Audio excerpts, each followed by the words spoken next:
Good afternoon, everyone. Good to see you, and thank you for the warm introduction, Brenda.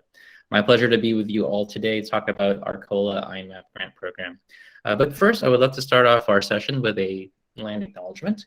The City of Los Angeles Department of Cultural Affairs recognizes and acknowledges the Yavitam, the first people of this ancestral and unceded territory from the Tongva village of Yangna, now known as downtown Los Angeles.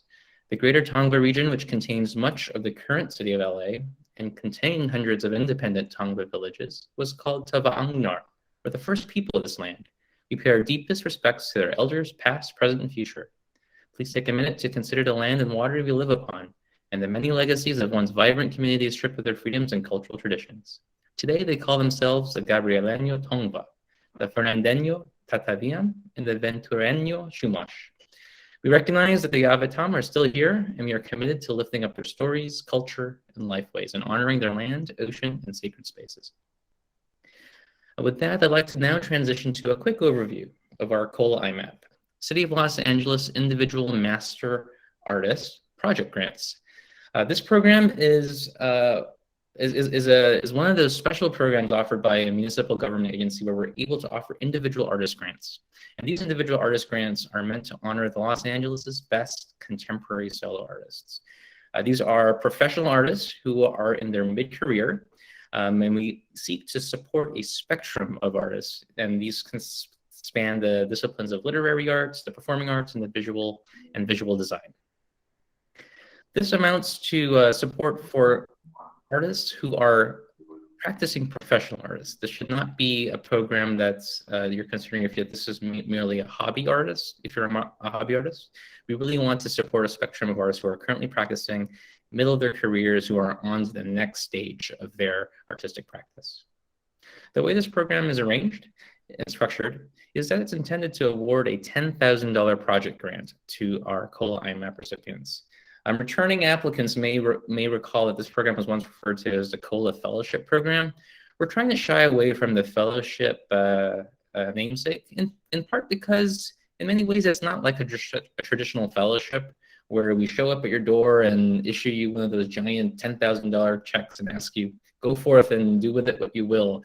In many ways, this is very much a specific project grant done in collaboration with the Department of Cultural Affairs.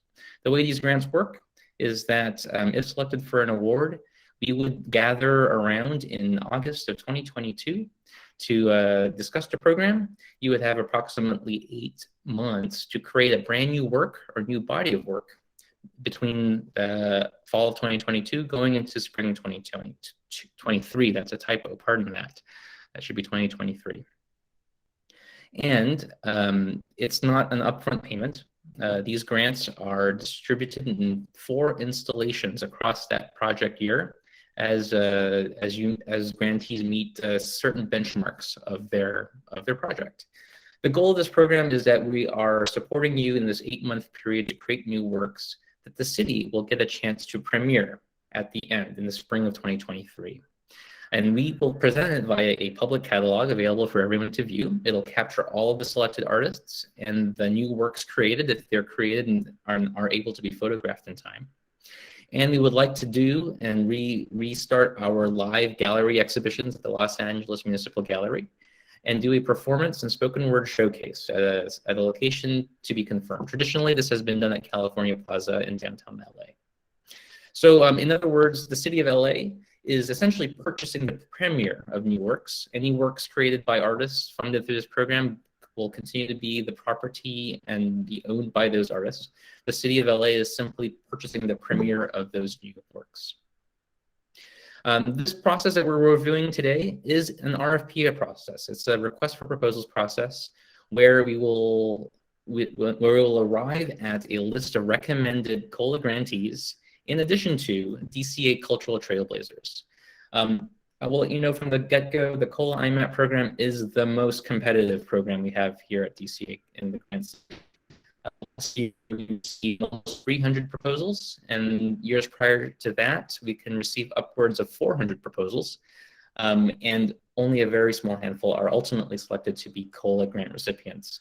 Last year's cycle, where we had nearly 300, we had the final cohort of 9 artists, and that's a mix of 5 design and visual artists and 4 literary and performing artists. So as you can see, it's a super competitive program. And one of the things that we want to be able to do with this program is still find a designation to offer folks who were highly regarded and respected by the peer panels process, and hence our DCA Cultural Trailblazer distinction. In addition to COLA grantees, we do identify a small list of artists who are cultural trailblazers. And with these artists, we will work over the course of the 22-23 fiscal year, work with our marketing department to do a piece and artist profile on the DCA website and social media. And for that, we would offer the cultural trailblazers a $400 stipend, so in return for that work, and to encourage them to reapply. I'll also note, as part of this RFP process, it is a competitive peer panel juried process. For folks who are returning this year, do know panelists change every year. We work to identify a diverse spectrum of artists, curators, producers, practicing artists, prior COLA artist grantees to serve in our panel, who represent a wide range of perspectives, tastes, and professional experience, so that it is reflective of our arts ecology here in the city of LA. So this is one of those programs, because of its highly competitive nature, is one where we encourage applicants to reapply and reapply and reapply every year, with the hopes of finding that alignment of your most recent mature work being recognized by the right range of panelists who will advance you into our Trailblazer and hopefully our COLA grantee category. So let's talk about eligibility for a moment. As I mentioned, this is a program intended for master artists or collaborative duos with at least 15 years of progressive work experience and presenting experience. We do have a special exception for our choreographer dancer applicants, because we know the dance art is one with special physical demands, and where those professional career window can be slightly smaller. So we ask for 8 years of professional presenting experience for our choreographer dancers. So master artists, collaborative duos, in one of these 3 key categories. We have a design visual artist category. This includes architects, graphic designers, fashion and other product designers, who are proposing projects that can ultimately be presented in an exhibition gallery space. We also welcome proposals from our literary artists. These are poets or fiction writers, as well as proposals from our performing artists. These are solo choreographer dancers, solo composer musicians, solo performing artists, or multidisciplinary artists. Literary artists and performing artists should be proposing projects that can ultimately be presented in the proscenium stage. Ben, we have a question about, is this grant available for experimental filmmakers, video artists, video installation artists? Absolutely. Video artists, media artists fall under our design visual artist category. And ultimately, you would be proposing a project that would involve a video media installation within a gallery space. Something I'll call out here, especially as it relates to our literary and performing artists, is that we are interested in solo works and artists who are also performers. So if you find yourself in a category where you're often creating work that's to be presented by another group or another artist, it could be difficult for you to compete in this particular grant program. If you are a composer and who has a colorful and robust, artistic history, and it's important that your artistic samples and your proposed project would also involve you as a performer in the creation of your work.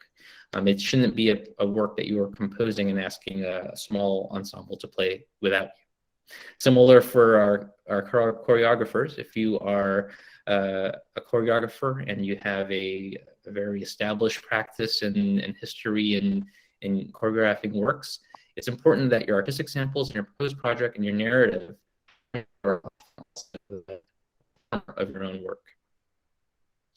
The other important eligibility consideration here is that you are an artist or collaborative duo that's based in at least Los Angeles County.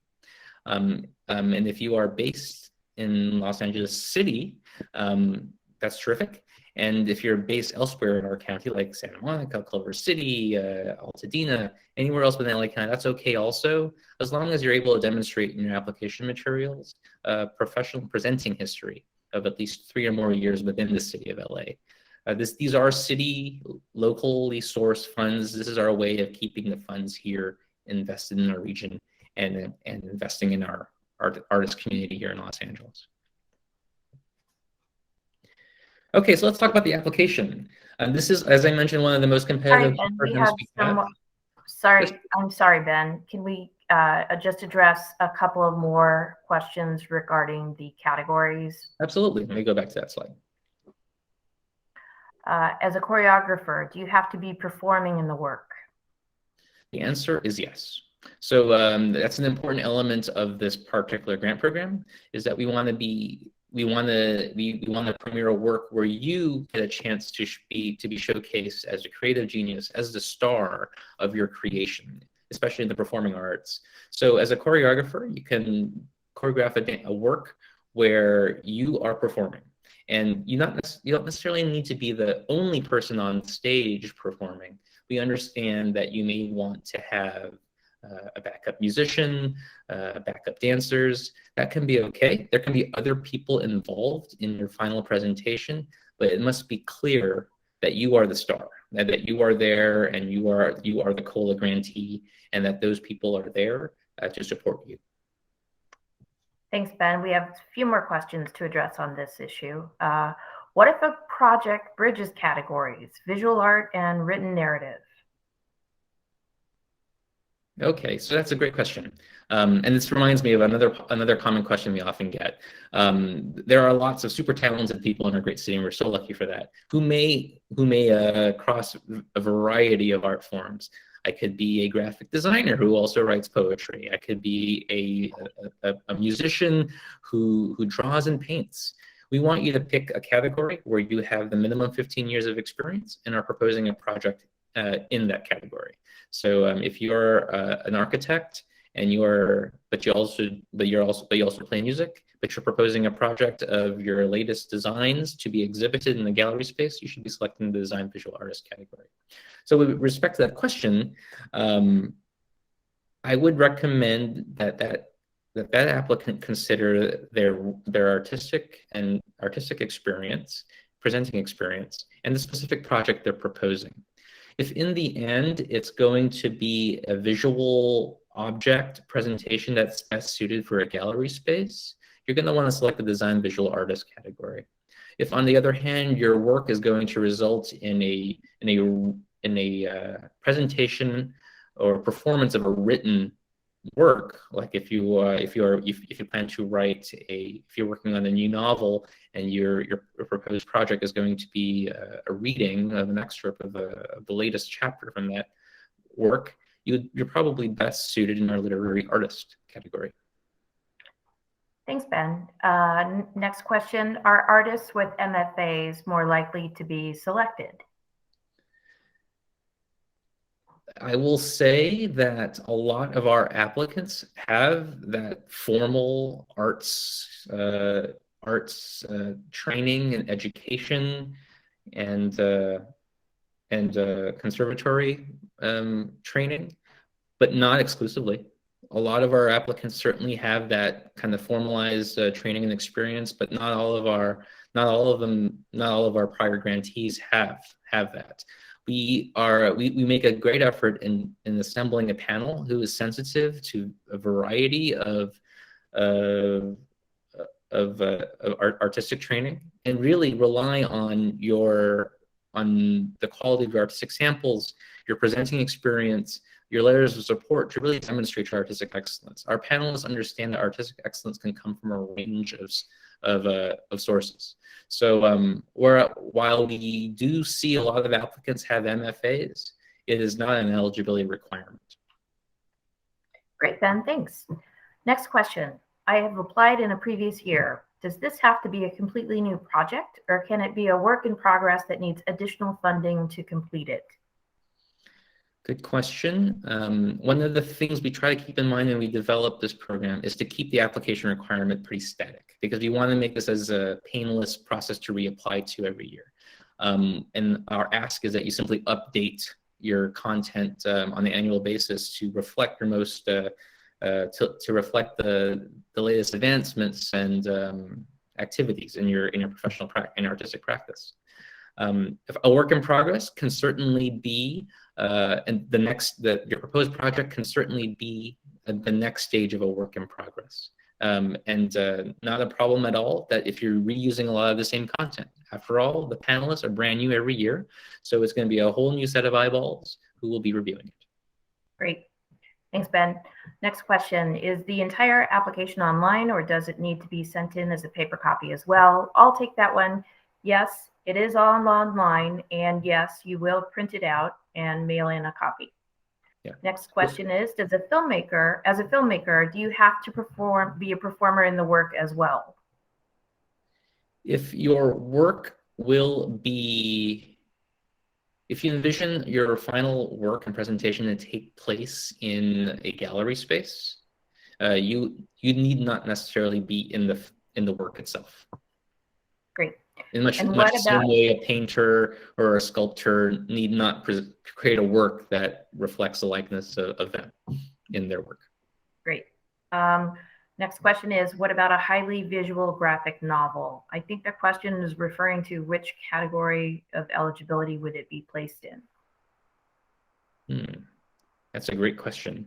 That could lend itself, again, I think the key question to ask is, how do you envision your final product to be displayed? Is it going to be sections of your latest creation presented on the walls of a gallery? Is it going to be a live reading on the stage with visual projections behind you? That should guide you into which category you're applying for.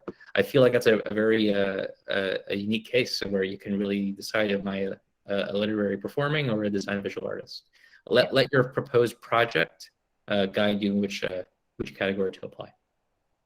Great, Ben, thanks. That's it right now for the questions. We can go on. Excellent. So let's talk about the application. As I mentioned many times, we try to keep it as simple as possible. And so these are the 5 components of your application. Artist statement, where you tell us about you, your artistic vision. The project narrative, where you give us a pitch for what you would do with 8 months of creative time just for yourself and a $10,000 grant. A very detailed artist's resume outlining at least 15 years of your experience in presenting here in the LA region. Importantly, artistic work samples that highlight your most recent work. That's important because the panelists like to see how your proposed project builds upon your most recent work, how your proposed project is the next stage of your creative trajectory. And finally, supplemental items, outside voices who agree with you that you are awesome and are deserving of a $10,000 city investment. And that can include letters of recommendation from curators, practicing artists, event producers, colleagues and academics in the field, reviews, and other critical essays about your work. And I always like to highlight the evaluation criteria involved in our COLA-IMAP program. You can see here that the vast majority of your evaluation is based on on what you've already accomplished. It's your body of work. It's the quality of the praise that you're getting from your colleagues and peers in the arts world. It's the quality of the work you've already produced and the spaces you've presented them in, and your resume. A very tiny portion, a mere 20% of your overall evaluation is based on your project narrative, is your project pitch. So when you're compiling your application, remember that the most important parts that you really should be investing in is the letters of recommendation, supplemental materials, the quality of your artistic samples, and really updating and fleshing out your resume. Okay, let's moving on. Ben, one question. Sure. Is there a case for an 80-year-old artist being mid-career if there were interruptions in her career, raising a family, etc.? I love that question. And the important thing to highlight there is that we're interested in 15 years of presenting work and you get to define to us when was year one in terms of your mature work. If your first year of where you feel like you're creating your mature work came in much later in life because of family life and other surprises along the way, that's okay. We are looking for folks who are in the midst of an artistic creative trajectory where they see potential in building upon, where they can continue what they already created, where they can advance what they already created and bring it to the next stage into their artistic career. So age is not a factor here. And more important is where you are in that creative arc. And if that happens to be later in life, that's okay. If that happens earlier, that's good too. But we want to see at least 15 years of progressive of experience. Great, Ben. Thank you. We have one more question. It's a question about supplemental items. For supplemental items, if it's a publication, does it have to be recent? Recent is good. And we advise folks, for example, with our letters of recommendation, you should be submitting something that was composed within the last 1 or 2 years. Any older than that, panelists may raise an eyebrow. Why is this more old? Reviews, it could be essays and critical writings on your work. I don't think we've outlined a specific time frame for those, but recent is what most applicants submit, and recent samples are most compelling for our panelists. I hesitate to specify a specific number of years, and we'll ask you to define recent for us. I mean, this has been an interesting time, especially in our lives, right, where there have been far fewer reviews just because there have been fewer live exhibitions. So we can stretch the meaning of recent because of that. But always put yourself in the shoes of these prospective panelists. If they see something, and will they think it's recent, or will they ask the question, well, this seems kind of dated. Why isn't there something more recent the applicant could have shared for us to see? Great, thanks, Ben. Okay, so let's talk about that small slice of the pie, the 20% of your overall evaluation that is focused on your proposed project. So a couple of key things to consider here as you're proposing, as you describe your proposed project for us. It should be solo in nature. So this is a project where you will work primarily alone. You will not involve much collaboration with other artists or participants in the creation of your work. In the end, what is going to be hanging on the walls at the gallery or on stage is you as the star. Okay, that's the kind of project you should be proposing. Performing artists get a special consideration here. If you're a musician and you need a small backup group behind you, if you are if you're a performing artist and you have projections and you'll be working with a projector, other technical folks to make your vision come to life, that's okay. But do know that that should be part of your planning for how you're going to be compensating folks. And I'll get to our later budget, our bullet point there about realistic and feasible. That's allowable. So, but think primarily it's showcasing you as an artist. We want your work to be original. Avoid re-envisioning already established source material. Don't take a work of Shakespeare and re-envision it into something else. We want you to be creating original work, and this original work you should be making a case for how this original work builds upon your most recent work that you're including in your artistic samples. You want the story to be very clear for our panelists to see how your proposed project will advance the work that you've already created. And finally, we want you to think of realistic and feasible projects given the time, probably about an 8-month period, and budgetary constraints. We are offering a $10,000 grant. We don't expect you to match that grant with anything, but you are certainly welcome to consider that. But that's kind of like the range we should be asking. Don't envision, a super large scale project that will require many months to fulfill and carry out, like planning out a planning to write a brand new novel, you know, in 8 months, project can be a bit scary, but are you maybe focusing on just a single chapter of that? That sounds more feasible. Think of something that you can actually realistically carry out in an 8-month period of time within a $10,000 budget. And to that, and related to that, we want you to think about projects that are not interactive collaborative in nature. I mentioned that already. Don't interact with other artists in your final presentation. Avoid a project where you are engaging multiple people in like a salon type of environment. And importantly, avoid site-specific project proposals. We cannot, a project that involves the creation of a series of sculptures that will be planted on MacArthur Park is not feasible for us, because remember that the city with this grant program is presenting your work, and we plan to present it in the catalog in the LA Municipal Art Gallery, and an outdoor space probably going to be the California Plaza in downtown LA.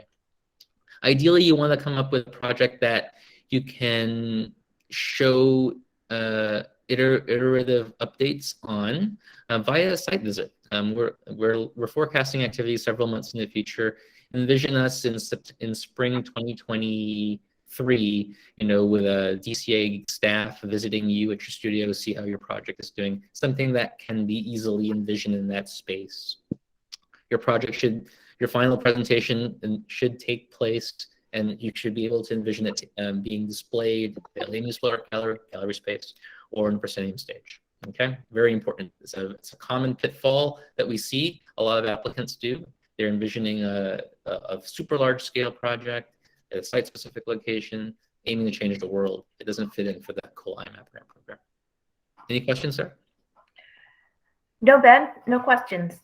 Great. All right, so let's do a quick look at the timeline. We are at step 1 right now. You are already miles ahead of the competition because you have participated in this workshop, and you will avoid the most simplest of pitfalls, and we'll propose something that is that fits in with our program guidelines. Thank you for making the time to be here. But this is also the good time to register for your SurveyMonkey Apply account if you haven't already. And if you haven't, Brenda will be showing us how to do that in a moment. Step 2 is the November 5 application deadline. We want you to submit your online application by November 5th. That's a hard deadline. Please don't miss it, and don't save all this work for yourself on the Thursday before. I'm glad that you're attending this now, because you'll have plenty of time to put together a compelling proposal by then.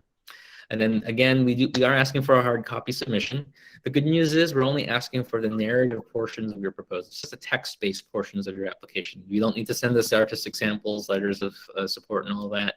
We just want the body of your proposal. And then what will happen after you submit your online application is you'll get an automatically generated email with instructions on how to print out that small portion. It should be no more than 10 pages. And you'll mail that to us by regular snail mail, U.S. Postal Service, to the DCA Grants Office, postmarked by November 10th. And after that, you're not going to hear back from us for a while. The way the municipal funding system works is we don't have a city budget right now for the 22-23 fiscal year. So we can't make any final grant announcements well until June, July of 2022. So we appreciate your patience, and we thank you in advance for waiting those several months. We anticipate sending out our announcements in the June, July 2022 timeframe.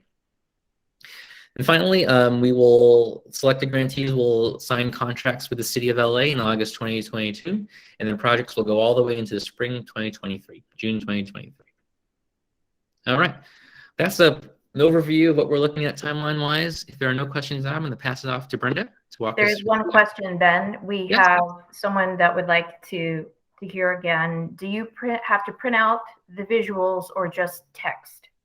Just the text-based components. So when you get your instructions, you'll get a chance to print out just a PDF of only your narrative responses and your basic contact information in the part where you sign your certification. And Brenda will go over what that looks like. In the end, it should be no more than 10 pages long. Great. Okay. Let me stop presenting now and pass it on to you. Thanks, Ben.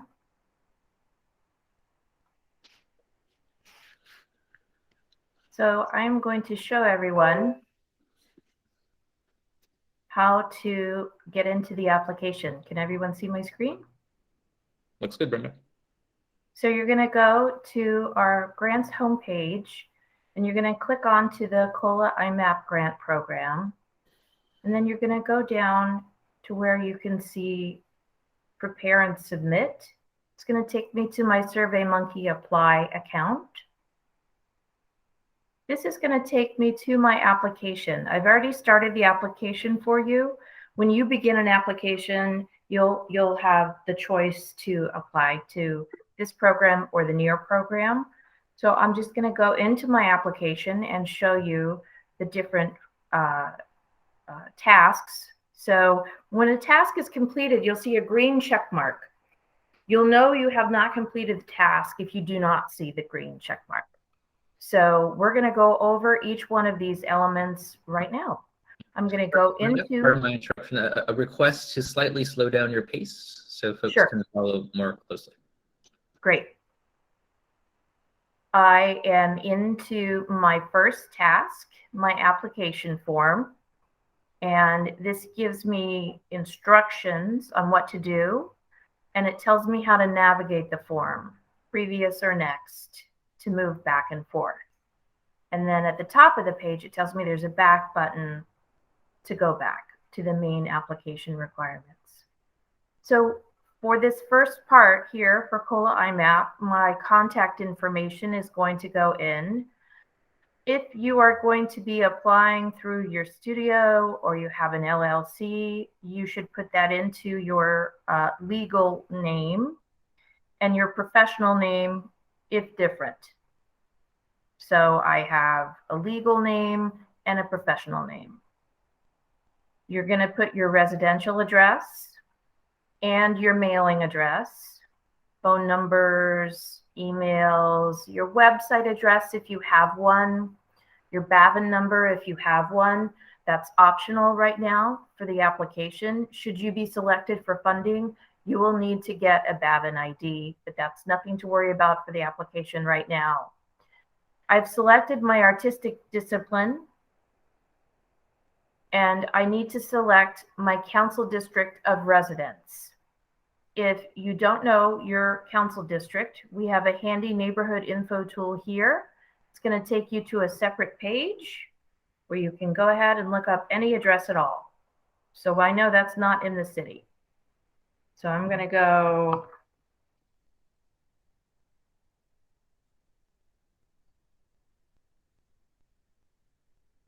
my address to make sure I'm in Council District 14, and I sure am right here, Kevin De Leon. So that's what I'm going to put here for my residential residence Council District 14. Next, it's going to ask me, going back, I want to remind you, you must reside in the County of Los Angeles. If you reside in Burbank, Pasadena, Santa Monica, this will populate an other for you to enter other LA County, and you'll put your place of residence there.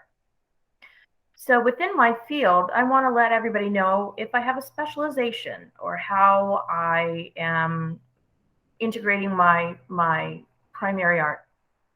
So I'm adding that I'm a performance artist. So here next, I'm going to briefly describe the style of my work in 3 to 5 sentences. This is not marketing material. This is my style, and this is to the panelists to understand my work and how I style my work. So please be very specific, but brief.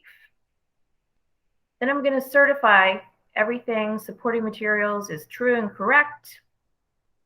And it also specifies that if payment is made to anyone other than the grantees, that you would be financially, administratively, and programmatically responsible for any other costs.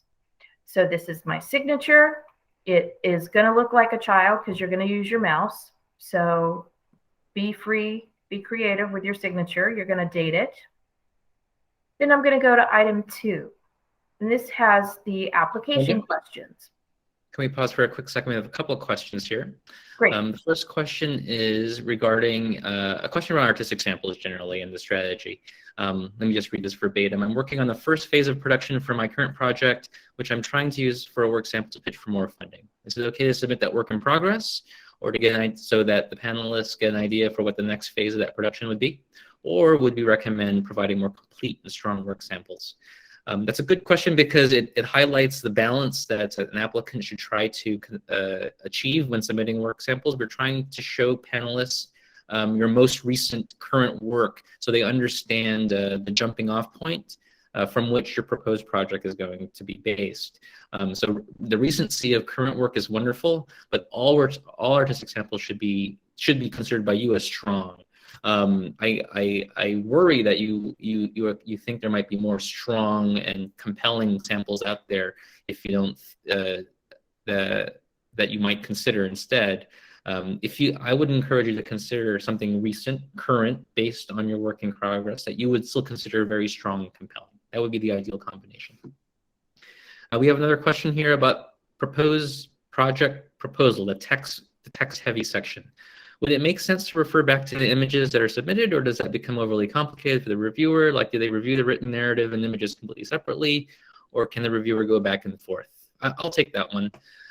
The answer is we give our panelists your full online application submission, and they have free reign to jump between sections as they see fit. It varies depending on the panelists. The guidance we give them is that 80% of your score needs to be based on their current career already achieved accomplishments. 20% should be based on your proposed project. And with that, they are free to go back and forth between the text, between your artistic samples, between your letters of recommendation, between your resume. I think a fair assumption is to presume all of our panelists are pretty savvy folks in the specific category in which they have been assigned to review. So you can refer to works in the way that you feel like they would be able to understand it in your narrative, and they will certainly be able to look it up on the artistic samples if that is what you'd like them to do.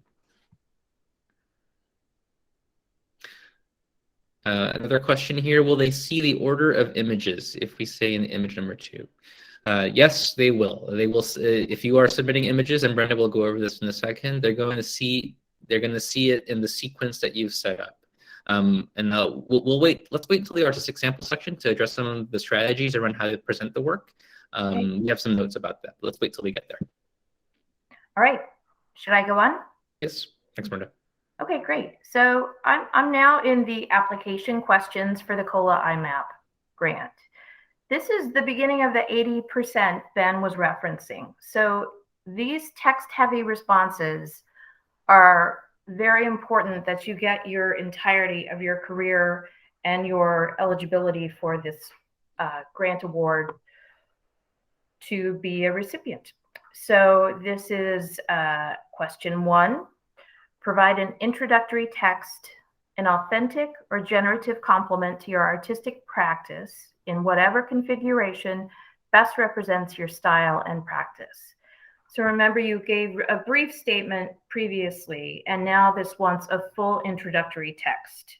So it can be first-person narrative, semi-detached statement, a combination of quotes, interview excerpts, third-party descriptions, on and on. So it's letting you know in this question, the purpose is to provide the peer review panel with multiple and critical insights, such as objective appreciations, the meaning of your work for others, scholars, critics, collectors, colleagues, subjective underpinnings, specific and relevant influences, experiences, or impulses. It wants to know about your artistic research and development in the past 3 to 5 years. So you can see the theme running throughout this is current or recent. Please know that mixing and overlapping objectives, either technical, philosophical, whimsical, slightly paradoxical, is fine. Reviewers appreciate organically organized formats. Connect your text to your output by describing the nature of some recent or otherwise important work somewhere in your introduction. So this is a very clear instruction on how to provide this introductory text. There is a word limit. So you can see here, I believe it's 900 words. if I wanted to go change something before I submit it, I'm going to go back here to the three dots and I'm going to edit. It's going to reopen this for me so that I can change anything I want to in here before submitting it. So yeah, it is a maximum of 900 words. Question 2, describe the work you intend to pursue during the grant period. And this has a 300-word limit. Here's where you're going to be very specific and thrifty. Since you have 300 words, you're going to be very direct with your goals, how you'll pursue, and how this is going to advance your artistic practice in your field. Describe any new or renewed motivations or methods for this proposed work. So it also gives you a note here that these grants can't support proposed projects that are interactive, collaborative, or site-specific, as Ben had referenced earlier. We have a very limited budget to present these artworks, and so the priority is given to proposed projects which can be previewed in the applicant's studio or rehearsal space. So it tells you further what can't be done. So the objective is to visualize the final product of your work, either at California Plaza or at La Mogue. So keep that in mind as this application unfolds to you and you reveal your inspiration for the final product. Okay. So here you have 300 words max. I'm going to save, and then I'm going to mark complete. Okay. Next on my task list here, I am going to upload my professional resume. So as Ben had stated earlier, this wants to give us an understanding of your reflection of the 15 years of professional work. So it may be progressive, it may be have some breaks in there as referenced earlier for family, etc. But we really want to see the progression of your work over 15 years. So as Ben said, you're going to tell us when that 15 years started, and it's going to lead up to your most professional experience to date. So as recent as you can get on your resume. Next, we're going to go to the very important artistic work samples. So this is where you want to put your best foot forward. You're not curating your artistic work samples. You're going to present your best artistic sample as your first documented example. You can put your artistic samples into your application as links to videos or static images. So you can also link to audio tracks, web pages, or any other sort of online that you can do as a link. So I have selected links. I'm going to say I'm going to submit 3 links.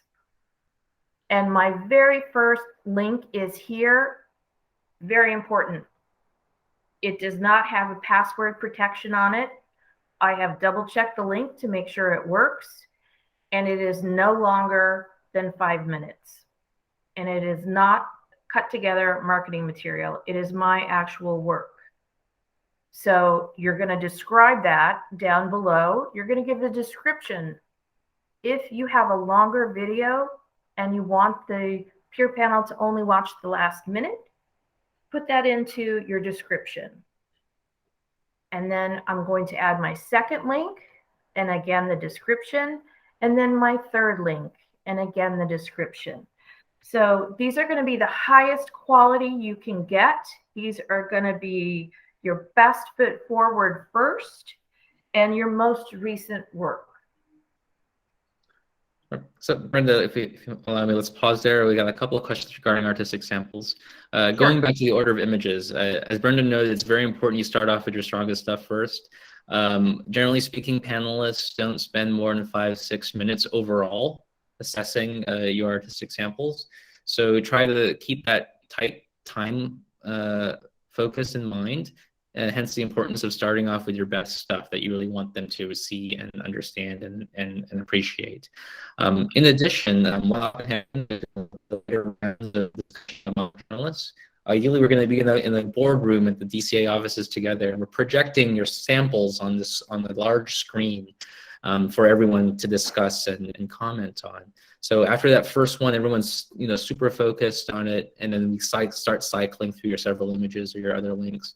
Oftentimes, after that first or two images, they're already down jotting notes, making other considerations, and may not give their full undivided attention in that group setting. So even more important to really make the first few samples that you're presenting be your strongest ones. We have another question here. Should I emphasize work samples that are both recent and have already been exhibited, or can I also include works in progress, artworks that will potentially be exhibited at LMAG but have not yet left my studio? That's a good question too. I'll call out that one of the goals of this grant is to utilize that time, that 8-month period, for you as an artist to create new works. So it's wonderful that you can show us works that have been created but not yet exhibited. And those can certainly serve as very compelling artistic samples, especially if a proposed project is supposed to iterate and build upon that. But I caution from presenting something that's ready to go, ready to be exhibited if it hasn't been exhibited already, if I'm understanding that question correctly. I think that's a great situation where you have work samples that are recent and have already been exhibited, and those really demonstrate to the panelists where you're coming from. It's again serving off that jumping off point for where this next stage of your artistic trajectory is going. An image size limit, Brenda, you want to take that one? Well, let me just first add on to that last comment, Ben, that right here in your instructions, it says prioritize the order of the links or images in the order you would like the panel to review them. So if you're showing a work in progress or something finished, not yet shown yet, you want to make sure that that's within the order that makes sense for the panelists to view your work.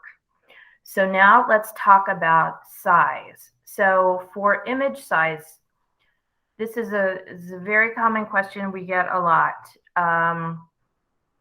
If I go back here and I say I'm going to do images instead, I'm going to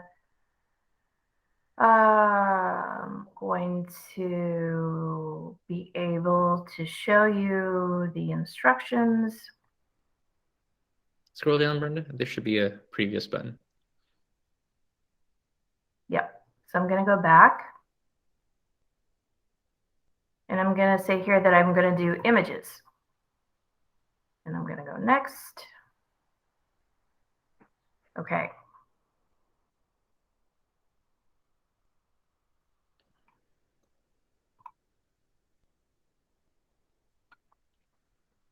Uh-oh. You have an error, huh? Happened. It's interesting. Let's clear that. This is odd. How about, Brenda, why don't we reset the form? So scroll up to the top. And let's start from the scratch, that one. So we can, I think this is the very first page with those image size. Yeah. So here I'm going to say images, so we can share size limits here. I'm going to say how many images. I'm going to say 10. It says for best results, images should be JPEG, have dimensions of 8 inches by 10 inches or 10 inches by 8 inches, and a resolution of 72 dpi. Higher resolution is not needed as these images will be viewed online. Does that answer the question?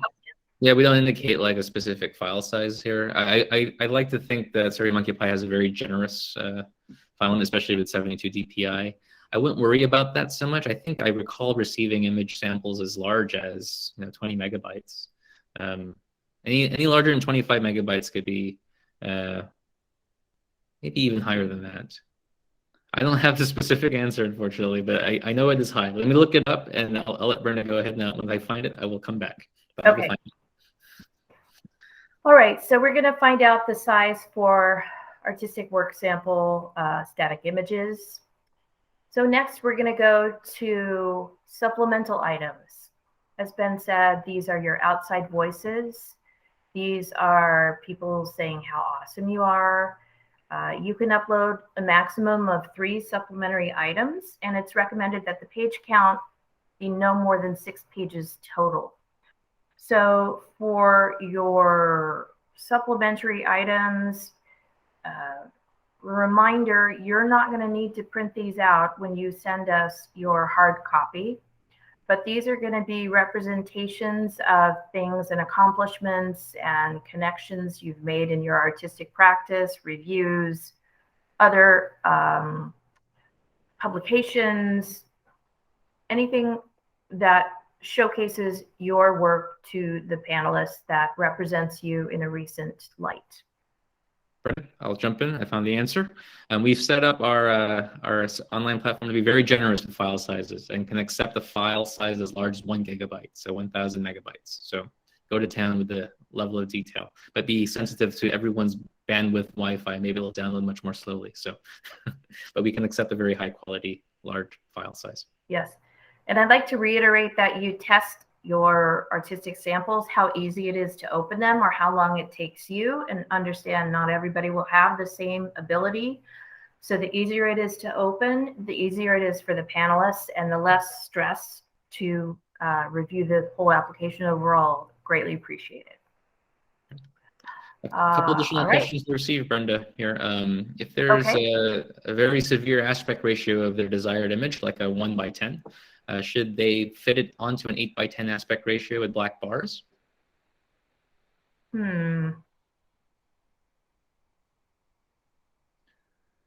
It's not a bad idea.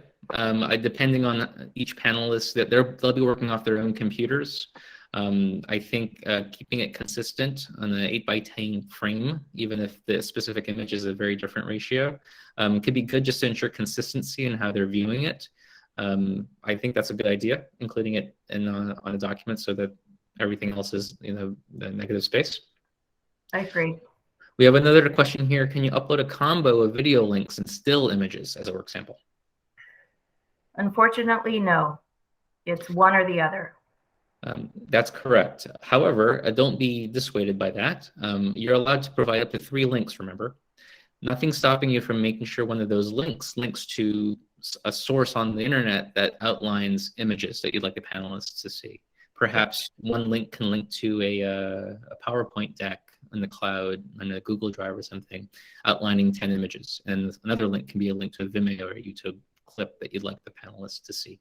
10 static images is a way to go, but if you want a combo between like video, sound, and still images, you're going to want to do the links so you can do something strategic with what you're linking to. But do heed Brenda's words earlier, make sure that password protections are minimal if possible. And I'll remind folks that our panelists won't be clicking onto these links and no earlier than probably February of 2022. So if you post something now, make it live, make sure it continues to be live in the late winter of 2022 when the panelists will actually be clicking onto them. Right. We have a question for how recent it has to be for a recommendation letter. I'll take that one. We define recent for recommendation letters in particular to be 1 or 2 years. Any later than that, it can cause it can be a flag for the panelists. Most of the letters that we receive in applications are no more than 1 or 2 years old. Right, and just jumping off of Ben's suggestion on mixing, matching within our platform, your links versus static images. I also just want to remind any literary artists that a reading of your work is also a great artistic sample, not just the material itself. Absolutely. Absolutely. The idea of the opportunity to present something that's not text-based to panelists who've been spending lots of hours reading lots of text is a great reason to emphasize non-text-based samples. Gives them a break in mode, can be quite refreshing for the panelists. We have a question here. With supplemental items, I have 2 current letters of rec and 1 short essay from a curator from about 9 years ago. Is a 9-year essay too far in the past? I'll take a stab at this one. Okay. Without knowing anything else, all things being, not knowing anything else artistic history. It's 9 years sounds like a long time ago, and starts to deviate from what might be considered, recent feedback on your work. The one exception I can think of is perhaps you're an artist who's wanting to revisit a topical theme or work that you did a while ago, and are trying to revisit it as the next stage of your artistic trajectory. Might be the only situation where something as dated like that can be appropriate. All things being equal, though, and not knowing anything else, 9 years sounds like a long time ago. It's and maybe outside the context of what we would call recent. But then maybe a suggestion would reach out to that person and ask them for an update. Absolutely. We'll highlight ways to reach out to us at the end of our presentation, but we certainly welcome those opportunities. Yes, and you all are ahead of the curve, so you can collect new materials now before the application is due for supplemental items. Great. Right? So after we've finished supplemental items, we go to the process evaluation form. And this is really helping us help you. This is DCA's final part of the application process. We want to hear from you. How easy was it? How hard was it? Suggestions you have for making it better. Each year we try to streamline this process, and we really take your input to heart. So once you've done that, here it says I have 3 of 5 tasks submitted. I don't know if it's going to let me submit. But then you're going to see here, you're going to get a green submit button, and you're going to hit that submit button, and you've done it completely when you receive the email. Thank you for your submission. Email is then filled with the instructions for printing out the hard copy and mailing it to our offices. At that point, you are complete and done with your application. Great. So let's open up the floor to questions via text. We're a relatively small group, so if you'd rather speak and voice your question, we'll welcome it that way too. But we are continuing to record, so keep that in mind. We'd rather not be recorded and presented online later. Meanwhile, I'm gonna drop in our email address here in the chat box. And our website, where you can access these guidelines for more information. Yeah, if you have any follow-up questions or want to reach out to us later, that's fine too. Absolutely. Yeah, this is a special program. We are so lucky to be in a city where we have so many incredible artists. And of course, the challenge is the budgetary constraints that we have. It's a super competitive program, but we try to keep the application process as simple as possible to facilitate reapplication. And I forgot to make a plug earlier. When we talked about things to avoid in your proposed project, we want to avoid interactive collaborations. We want to avoid site-specific projects. Now, if you're an artist with a teaching practice and with community-based experience and work where you have experience facilitating workshops that are very collaborative in nature, where you work with other artists and you facilitate learning among other artists or other members of the community, and it culminates in some sort of public presentation or activity. If you're not already aware, we have artist residence grants that we're calling Neighborhood Engagement Artist Residency Grants, previously referred to as AIR, Artist Residency Grants.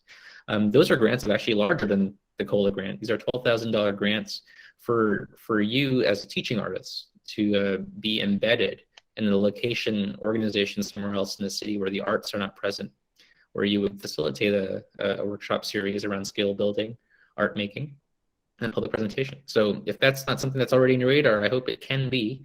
You would be eligible, if you have the experience as a teaching artist, to apply for both a COLA grant as well as a NEAR artist residency grant. So keep an eye out for that. It's larger grants and far less competitive. I like to always highlight, with our COLA grant program, last year we had 9 award recipients out of nearly 300 applications. With our artist and residency grants, our NEAR grants we're calling them now, last year we had just about just under 30 proposals. And supported and approved for funding, we have at least 15. So it's a far less competitive grant program in terms of number of applications and final award. Then we have a couple of questions that have come in. Sure. One of them is, did you mention how many you're expecting to award? It's always contingent on the city budget. It ranges anywhere from 9 to 14 at best. Then there are the trailblazers, which number sometimes 2 to 6. Yeah. Next question. I'm helping an older artist to apply whose resume drops off about 10 years ago, but she's been very active outside of public presentations at galleries. Can you speak to a situation like that?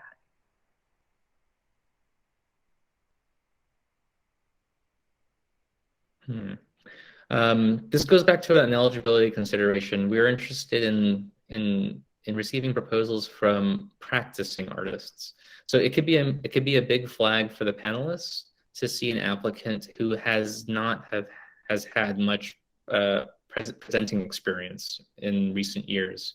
If there are other public presentations outside of a gallery setting, perhaps that could be a way to indicate to the panelists, outside the traditional gallery space, I'm an artist presenting in different ways that's community relevant, and it makes sense for my artistic philosophy and so forth. Perhaps there can be a case there. Without knowing much else, any kind of indication that the artist isn't practicing today and presenting today, that can be a flag for our panel. To that note, I would just like to say, I understand with your individual artistic practices, you have many questions that are very specific to your work and the way to present it in the framework of this application. I would invite you, I know it's another workshop, but the DCA division director is holding an in-person workshop at the North Hollywood Library on October 23rd. I encourage you to attend that workshop to be able to ask Joe Smoke directly your questions as they relate to you specifically. It's a great opportunity to both meet Joe, who has more than 2 decades of experience with the COLA program, and also to be able to ask him in person very specific questions as they pertain to your artistic practice. Yeah. For introductory text, what is the average length of words usually submitted? Introductory text has a 900-word limit. Since this is part of the 80% of the application, I highly recommend you use as much as you can. I'm just thinking about last year's cycle. The strongest proposals definitely maximize the use of that. It amounts to about 1.5 pages on a double-space text document. So it's not a whole lot. It's comparatively more than 300 words, but it's not a whole lot in paper. And the strongest applicants have really long histories to embellish upon. So it's not a surprise to see that word count maximized. Yeah, and the very nature of that introductory text could encompass both a solid narrative, or it could incorporate a different stylistic mode of presenting yourself. Yeah. Okay. All right. If there are no more questions, I would love to thank everyone again for making the time to spend their afternoon with us to talk about our COLA-IMAP program. If you're interested in pursuing that in-person workshop opportunity with our grants director, you can register for that workshop at that link I shared earlier, culturala.org/grants there, and find the workshop training that you use to register for today's session, and that will be a separate registration. Yes. Please attend and consider the New Year grant program if it's already not already in your radar. And with that, feel free to reach out via email with additional follow-up questions. And I wish you great luck in submitting a fantastic proposal this year's COLA-IMAP app cycle. Thank you all for attending today. Really appreciate you sharing your time with us.